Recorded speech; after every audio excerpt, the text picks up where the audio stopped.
Hey y'all, OMG, I'm super excited to make this video. Okay, let's turn her off. All right, y'all. Welcome to the Pink Playhouse. I'm your girl, Paris Monet, CEO of the Pink Playhouse and the Pink Playhouse Cosmetics. I am a professional, now international makeup artist. I am a beauty educator. I curate events, and I have a holistic approach to makeup and beauty. And if you don't know, which most of you all know, your girl just came back from Paris, France. Paris made it to Paris. Paris elevated in Paris. Paris took over Paris. Y'all, this is exciting. This is like a dream come true. If I ever had a dream, it was this. So I'm super excited to chat with you all today because a lot of y'all been asking me all kind of questions. I've been trying to keep up and trying to make the phone calls and trying to text back all the stuff. I was like, you know what? Let's just put this in video form. Let's do a Q&A because I know a lot of y'all are curious as to how I got to Paris. Okay, number one question and comment that I get was, you didn't tell me you were going to Paris. How long did you know? So I found out 6 months ago that I was going to Paris. So it is now March. So in October of 2025, I had received a message from Facebook, and we're going to get to that too. So I received a message from Facebook from a young lady who said that she wanted to fly me up. Originally, she just wanted to fly me up to her where she lived so I can do her makeup. And because she was graduating, she graduated with her PhD. So she's a doctor now, okay? And I was all for that, right? And then 2 weeks later, she said, how about Paris? And I was like, okay. But I'll be honest with you, I didn't know if I should take it serious. And I was like, okay, like we're just gonna run with the flow. So since October of 2026, I was just like going with the flow, seeing if we were going to Paris, right? I did not tell anybody. I did not tell anybody when I found out. I didn't tell anybody anything. Even when I got my tickets to fly out and I saw the hotel, I didn't tell anybody. The first people I ended up telling was my mom and my sister, and I ended up telling them, I believe, I think I told them in February. Yep. I told them February of this year, 2026, that I was going to Paris.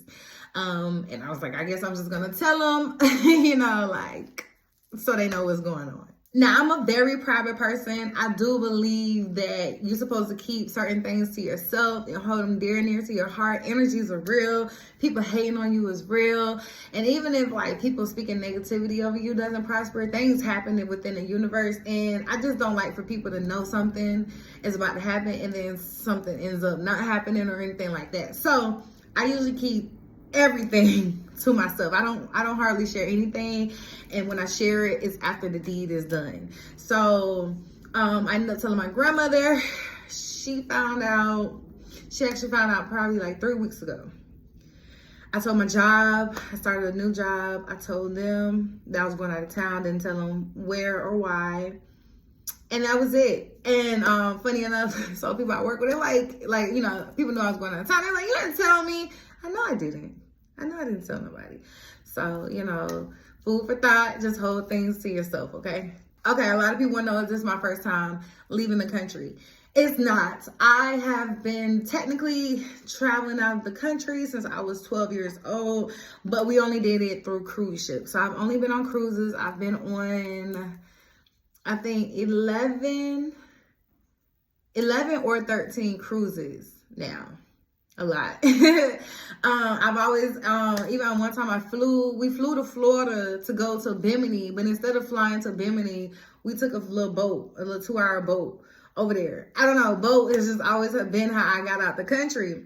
So this is actually my first international flight.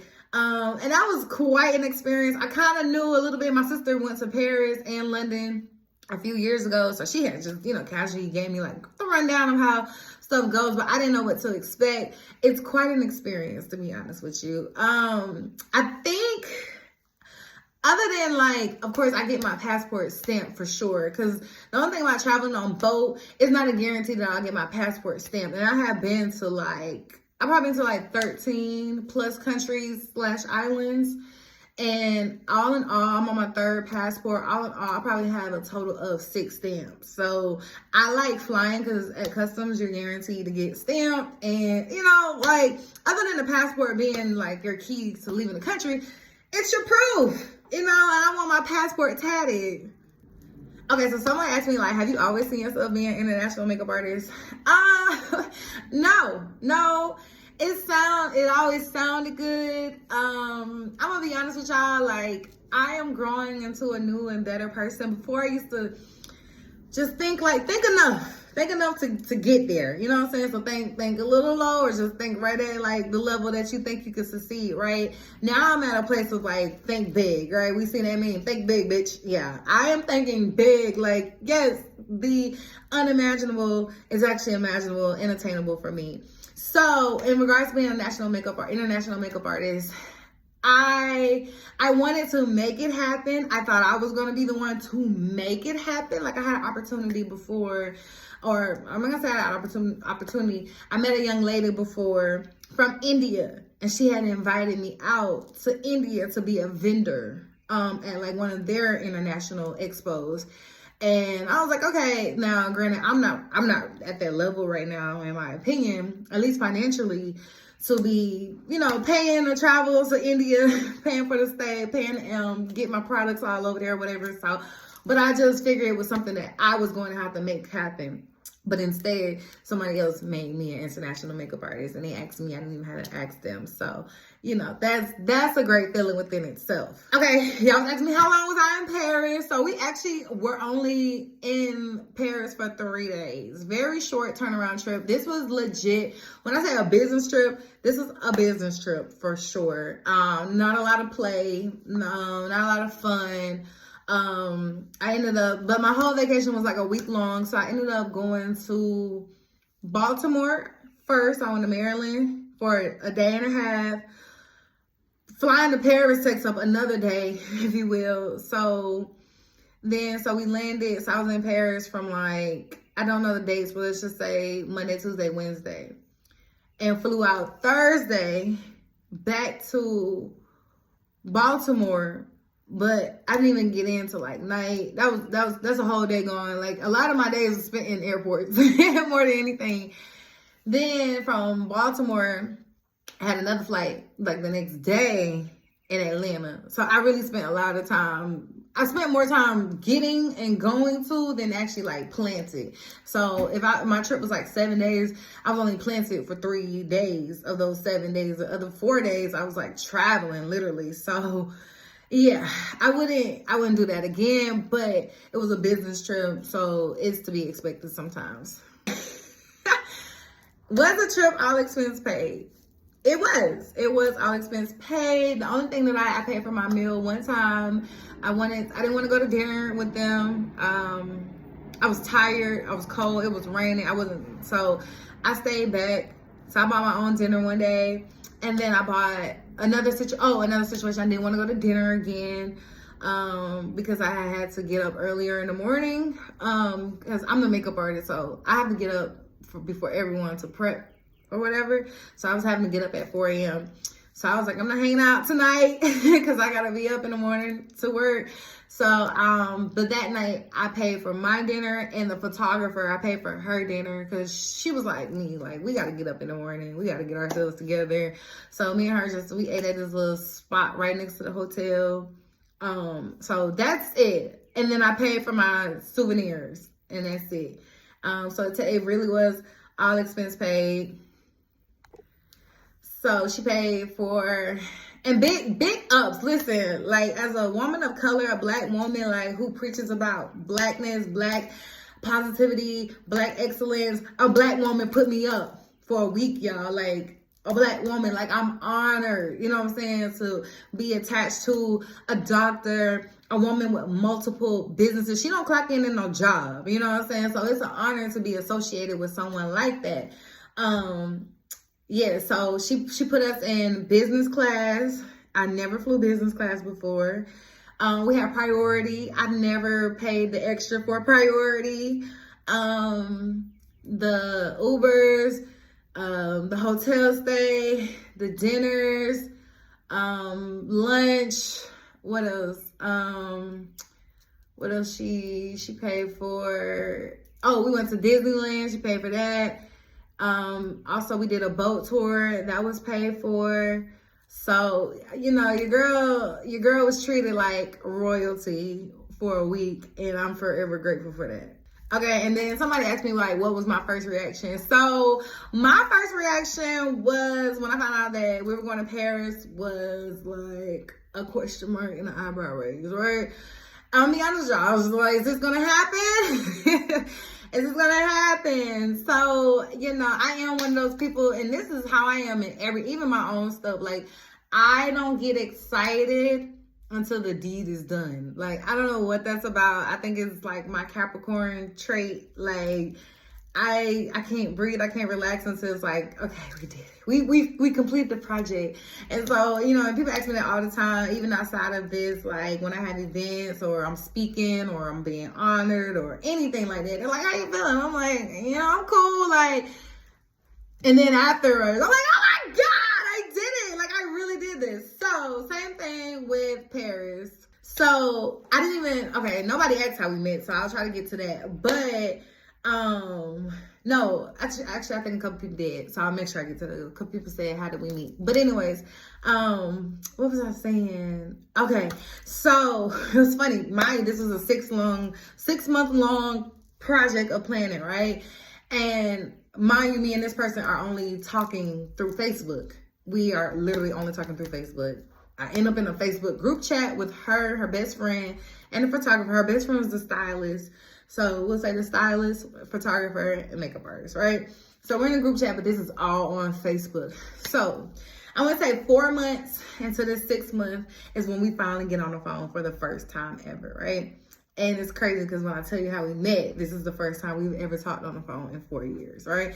So she was like, are you excited? Like she's turned, right? She's trying to hype me up is what I feel like. Like, get excited, girl. I don't know how you feeling, where you been, but it's time to get excited.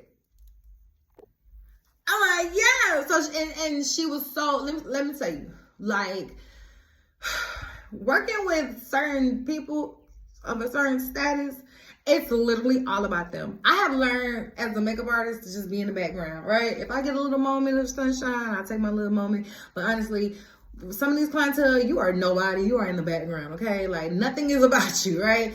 And it's okay, because it's literally not about me, right? You know, it is about my clients, and I honor that as well, right? But what I loved about this situation, she was like, you're getting pictures in front of the Eiffel Tower? Like, you know what I'm saying? Like, it was like a welcoming call for me, right? Like you're part of us, right? Like I don't know. It was just the phone call that I needed, right? So I was like, okay. So now I'm going from like, I'm at a 2 with the excitement. I'm at a 2 to like a 4 with the excitement, right? From the phone call. All right. Another month goes by. We jump on another phone call. Okay, cool. So my excitement goes from like a 4 to a 5. I'm at a 5. Like, I start seeing flights. I start seeing hotels and all that stuff. I'm at a 5. Honestly, I didn't get to like an 8 and a 9 until we touched Paris, and we actually stayed in France. So we didn't stay, like, our hotel was not in the city of Paris. It was in a city called Le Noisy Grand, or yeah, I think it's called Le Noisy Grand, or Le Grand Noisy. I think it's Le Noisy Grand, and it's a city in France that we stayed in. So to be honest with y'all, I didn't get to like the 8 and the 9 of excitement until that's where we did our boat tour. We went to Paris to do the boat tour. And that's when I was like, my feet are on ground now, like, and then I was at like a 10. And actually, I wasn't even at a 10 until I was on the flight home, like to Atlanta. And that's when I took another flight. We took a flight from France to London. I took a flight from London to Washington. And then I took another flight from Washington to Atlanta. It wasn't until this flight when I was just like at a 10, like, wow.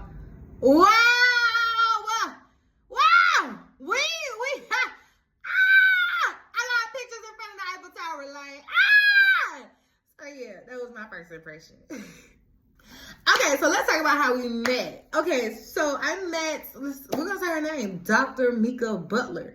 So I met Dr. Mika Butler on Facebook, in a Facebook group. I'm in this group on Facebook, and it's crazy enough, she's not even in a Facebook group anymore, and I'm not even active in that group anymore. But 4 years later, here we're locked in, and that's typically how I go. Like, I know who to connect with, and I know who to, kind of be like, you are not my energy. Like, I'm really good at that. Like, I don't know what spiritual gift that is, but I have it. So she was one of the people, even though we never met, she was one of the people where I was just like, I really like her, So we met on Facebook 4 years ago. She has been patronizing, supporting me, uplifting me, showing love for 4 years now. She has, I'm about to send her the new Natural Glam palette, but she literally has the other 3. She has the original palette, which I discontinued. Like, the moment it sold out, I never recreated that. I went ahead and created a new palette that was like smaller, compact, with a mirror, travel friendly, you know what I'm saying? So to know that she has the original, she got the Social Glam palette, she got the Glitter Glam palette. I discontinued the Glitter Glam too. She has that. She has the lip glosses. Now she has Diamond Kisses. She tried it out this week and she loved it. She looked beautiful in it too, by the way. So yeah, we just met through the group, and we became friends on there. She was super active in the group at one point, and I was like pretty active in there, just kind of like chiming here and all that stuff. And then whenever they would come, I think they're based off up north, I believe, like Texas, I think. And then like DC, Virginia. I don't know where them folks live at because they got admins and stuff. They kind of all over the place. But sometimes they have events down here in Atlanta. And so I'll go to those events. And she was supposed to come to the last one. She didn't make it. I don't know what happened. Something with her flight, she didn't make it. I was so disappointed because I was like, I'm ready to meet you. I need to meet you. So that was like, that was 2 years ago.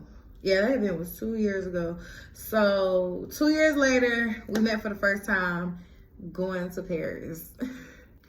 Okay, so nobody really asked me about my makeup tips, but I want to throw some of these in here. So one of my questions would be like, what is it like doing makeup in another country? It is an honor. It is a blessing. It is like, I am now international, and then that's the thing too. Like, I was passing out my business cards out there. I wanted to sell products out there. Like, if I could, I had brought like some products to sell, but the thing was, I didn't want no euros. Like, if they had cash, I could have did the Zelle transaction, but the only thing is like learning how to commit to like, I'm gonna make a sale out here and figuring out what that looks like. So even if it's like, I'm gonna take a different type of currency and then flip it, but you gotta pay to flip currency. Or it's like, okay, I got this spill, so we can do the Zelle. Like, I don't know. So that's the only thing. I didn't sell any product out there on the street like I had wanted to. So did I have to pack my entire kit? Okay, so let's talk about packing my kit. So I downsized really, really small.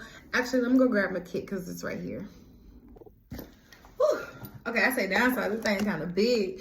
All right, so I downsized my kit to this little bag here. Now, this is my personal travel bag that I use when I go on vacation. So the only thing that I had to do was like downsize my foundations and just use travel size products because I carried her on the plane. Don't mind her. So I used, I'm gonna show you the foundation.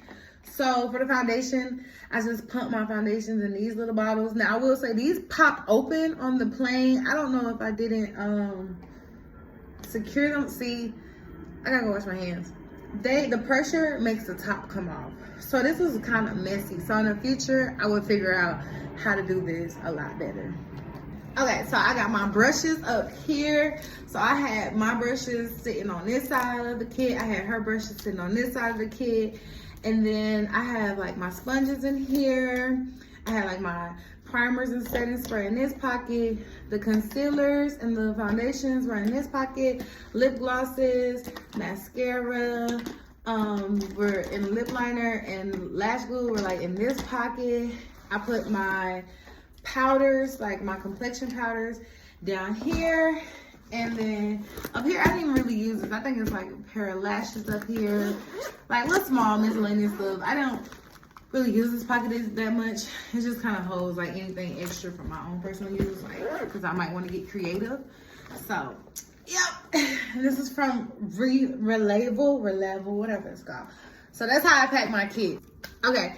So were there any challenges working as a makeup artist in Paris? So technically, no. Honestly, there are no challenges. As long as you plan, prepare, and pack properly, you shouldn't run into any issues. The only thing was like setup. So aesthetically, I wasn't able to get content because I'm traveling to another country. I'm not bringing my chair, right? So we had to she sat on the toilet in the bathroom. And I just had my ring light up and I just did her makeup like that. So the only concern would be just a beautiful setup for me to, do my client or anything like that. But, I make things work and I'm not picky and you gotta do what you gotta do. So it was totally fine that we did her makeup in the bathroom on the toilet. Okay, so it says, do I notice any differences in beauty standards or makeup styles? So, the only thing is I didn't see a lot of Black people.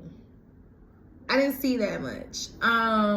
So I'm only familiar with makeup on Black people. I'm a little familiar with makeup on different skin tones of different races. I know some of the stuff that we do differently, but I'll be honest, like nothing that I just pay attention to.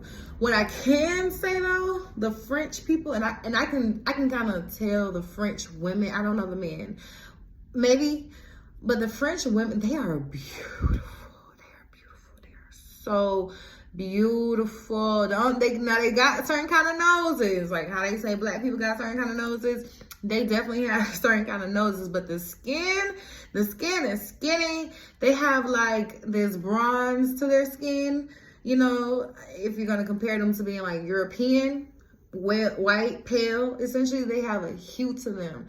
And it's almost like they're glowing, but the skin and their hair, the way they keep their hair, like that's the stuff that I noticed. The makeup, they didn't really have makeup, but it's like they're very polished and put together without, too much hair and too much makeup and too much nails, like very simplistic, but it was very beautiful within its own way. Now, other people, I don't want to say nothing that'll get me canceled. Yeah, let me just get that out. Okay, the next question says, what products from the Pink Playhouse did you bring or use? So from the Pink Playhouse, I brought the Natural Glam palette. I brought the Sultry Glam palette. We used that as well. And I brought, excuse me, I have not got caught up on sleep yet. I brought all my lip glosses, 4 shades, and then I brought 1 shade of Diamond Kisses. That was the ruby that I had brought. Okay, it says, how does it feel using your own brand internationally? Amazing. Like, it just feels like a privilege, an honor. It feels like we accomplish things, like we can check stuff off the list. It feels like any doubts that I had before, I should let them go.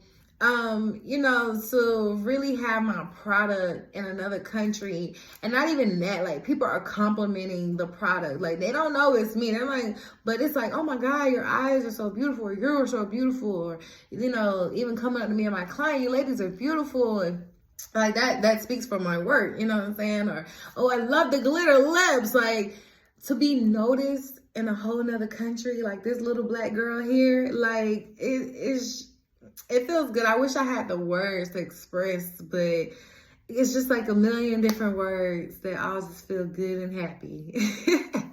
Okay, so the next question is, what was the hardest part of this experience, emotionally or mentally? So the hardest part of this experience, honestly, was more like being cold. So because she paid for like my baggage and stuff, like I was like limited, right? Now, of course I could have paid for my own bag, but your girl's financial situation is not really the best right now, okay? We are literally surviving. I don't have an extra dollar for anything else, to be honest with you. Like, nothing other than a bill. God is good because the life that y'all see me living, this stuff, most of the events I go to are free. I'm either like plugged in, so it's count like free, or the event itself is free. I shop at Goodwill now, and that's what I asked for Christmas. I asked for Goodwill gift cards, and baby, they hooked me up. So I still have some left. Like, so I say all that to say, I could not pay for an extra bag, okay? So I had to pack light, and then we also didn't have an itinerary, so I didn't know what to pack. So I didn't pack warm. Like, as cold as it was, I should have been in like pants. But I should have been in layered pants, so like tights, leggings, then a pair of pants, or I should have had sweats on. Definitely should have brought my gloves. I forgot though. That's on me. A scarf would have did. Like, it was really cold out there, and then it rained as well. So rain and cold is not the best experience for me. So mentally, that was probably the hardest part, getting through that. Another thing that was kind of like difficult, it wasn't hard, but I'm a planner to the T, right? I'm a planner. I'm an itinerary girl, right? We didn't have that in this situation. I could tell the person I was traveling with, she is a go with the flow kind of girl. And I was cool with that. Like, that was another reason why my emotion was just like, you know what I'm saying? What was your first time? How excited you were? I was just here because it's like, I'm just going with the flow. I don't know what's going on right now. I don't know what to get excited about. You know, I knew we were going to Disneyland, but, you know, I didn't really know what was what. So another difficult part was just being a planner, and then being in a group where there's not really much planning going on. But I mean, I was able to like maneuver through that. It wasn't bad. It wasn't bad at all. It was just in regards to like doing makeup. I didn't know what time to be ready, what time we were doing anything. And then sometimes it was time to go somewhere, I didn't know what time to be ready and what time we were doing things. I just didn't know. It was just like we just get ready, and then once we're ready, everybody's ready, then we leave. Versus like, I'm just used to like, this is what time we're going, so everybody be ready by this time, and then you get up, you get ready on your own time. You know what time to be ready, and that's it. So that was it. Okay, it says, did you ever feel imposter syndrome while you were there? Absolutely not. I feel like more imposter syndrome being here. Out there, I knew I was that girl, because look at me, I'm out here. How can I not be that girl? I'm right here in y'all city. No imposter syndrome at all. I feel like I showed up. I showed out. I feel like I represented myself very well. I linked up with a group of women who already knew each other, and I knew nobody, right? And I think I made an amazing impression on them. They saw a little frustration with me. My phone got messed up. And I didn't take it out on anybody, but I disconnected. You know what I'm saying? Because now I'm trying to focus on not having a bigger problem when I get back home. So they saw that area where it's not so, you know, nice and pretty and like, you know what I'm saying? It's more like black and white. Like, I'm here right now. I'm focused on this. Like, y'all do y'all good. But the emotion is not there because I'm in my head right now. But yeah, then doing my stuff, like my client looked beautiful. She looked so freaking gorgeous. People complimented me, our makeup, her makeup, the products. There was no room for imposter syndrome. Then people like coming up to me, asking me for pictures and stuff. So my theory is, I feel like adults think I'm a celebrity and kids think I'm a princess, like in real life. So I showed up just as that because I'm both. For real. How much preparation actually went into this trip behind the scenes? So, not as much as like my projects. So I can say that, which is a good thing. Again, I didn't even know if this trip was going to happen. So it wasn't until like the last, probably like 2 weeks before the trip is when I started planning, right? Now, I started, and that was easy for me, right?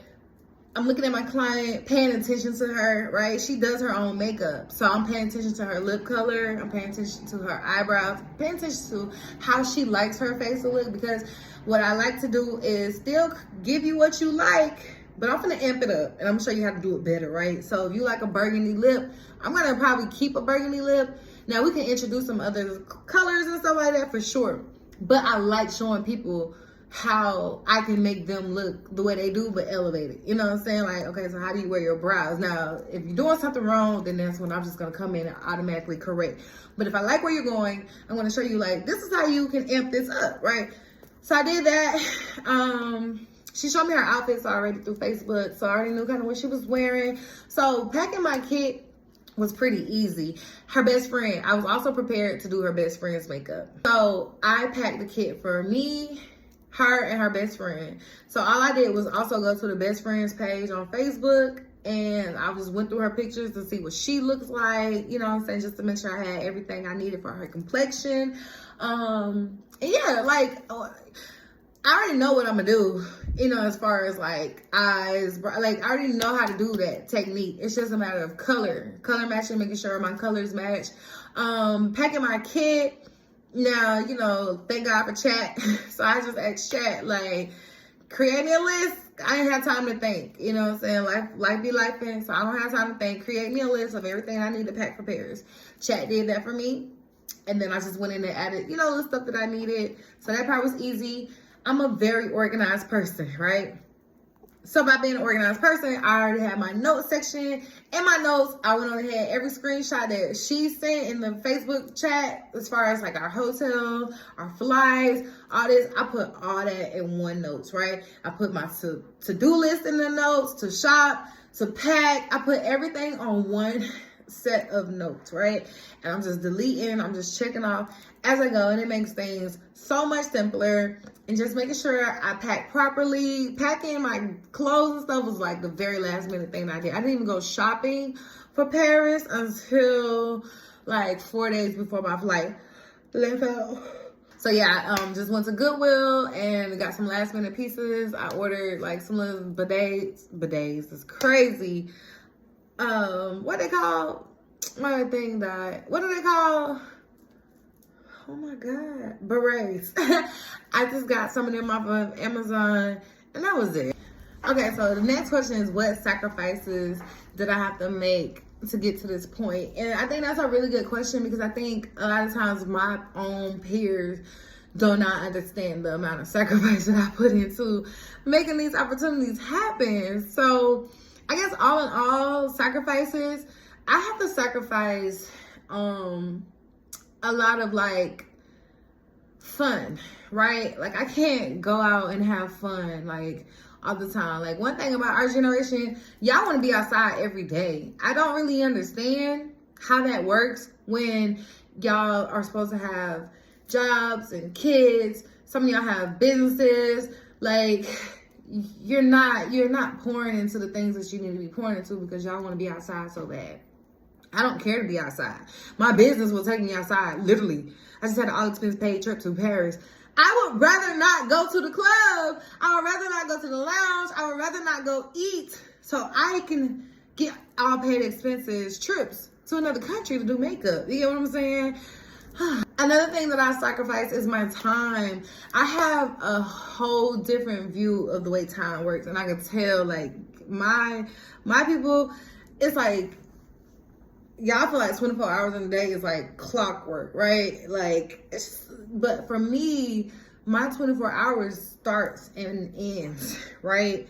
So I got 24 hours to get so much done. It's not about tomorrow. See, I feel like y'all be like, okay, I can just, no, I'm getting it done within these 24 hours, okay? Because on the next 24 hours, I have other projects to do. So I maximize if I can help it, I'm actually maximizing every minute of my day, but I'm definitely maximizing every hour of the day, and I'm maximizing every day of the week, and I'm maximizing every week of the month and every month of the year. I am maximizing my time, okay?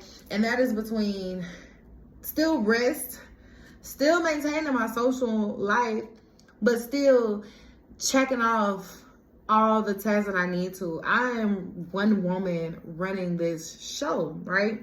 Because I don't have any like dedicated team members. Like all my team members have their own lives, right? They're not dedicated to me. So until I can like pay out people who are dedicated to me because I pay them, I'm having to do so many jobs at once. I literally have about just running my business alone, I have about 6 jobs, right? And within each job, there are like 50 tasks. You know what I'm saying? So that's another thing I sacrifice. I sacrifice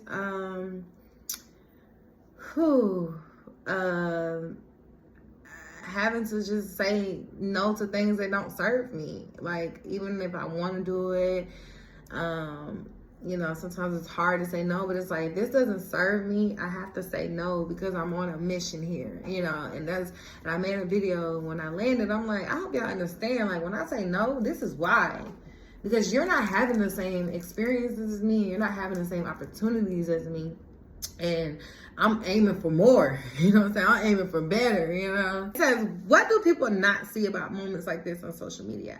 And I think it's just y'all don't see the hard work, the dedication, and the heartache. Like, I cry so much. I really do. Like, I cry a lot.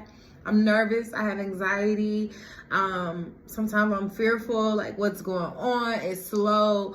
You know, sometimes I'm like, I don't know what it's called, but, you know, people will act like they're here to help you when they're actually here to harm you. I've had those experiences as well. So it's like, I'm trying to build and I'm trying to, like, jump on this path or connect with a person, and, you know, they're like pretending to build me up, but at the same time they're like tearing me down. Like, so they're doing more negative and they're just pretending to do the positive. I've dealt with that. Y'all don't see that. Y'all don't see like the early mornings and late nights. And when I say that, I literally mean late nights, early mornings. You operating off of 4 hours of sleep because you had to pour so much into the night before. Then you still got to get up early in the morning to go handle business. This is the stuff that y'all don't see on social media. It says that everything goes as smoothly as it looked online. No. It wasn't a bad experience. It was just unplanned and it was cold. So it looks online, everything looks like it was a very glamorous, fun experience. But, you know, in real life, like, I was going through it. I was cold. That doggone rain. I messed my phone up, y'all. And that was I said that was a whole day within itself. Like, I couldn't find my Uber. It was pouring out rain. It was cold. I was stuck for like 3 hours at Disneyland, right? Like, trying to leave. It took 3 hours for me to get off of Disneyland's property when it's cold, it's rain. It was 100% rain. My phone got messed up because of the rain, so the speaker wasn't working. My car wasn't working. I'm trying to call the bank, but the phone was raining. It was messing the phone up. It was crazy. So I had like a very stressful, very stressful full day out there in Paris. But it wasn't a bad experience. My client was not difficult. I was amongst great energy. It was just cold and it was raining. So, like, taking them pictures, I was out there suffering, child. Like, baby, I'm anemic for real. Like, I can't handle I'm always cold. So you can't put me in the cold.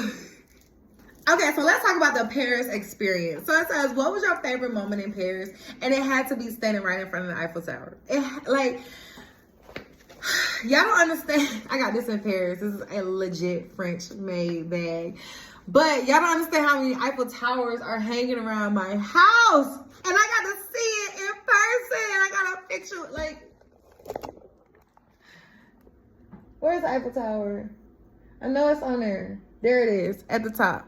Right there, right? That's just right here, baby, upstairs. Like, so my favorite part is literally, we made it! I could have went every single day. I could have gone up there. I wanted to actually go inside. Like, you can go inside, you can go up. No, baby, I gotta get back to Paris so I can experience that. It says, what surprised you most about Paris? What surprised me the most?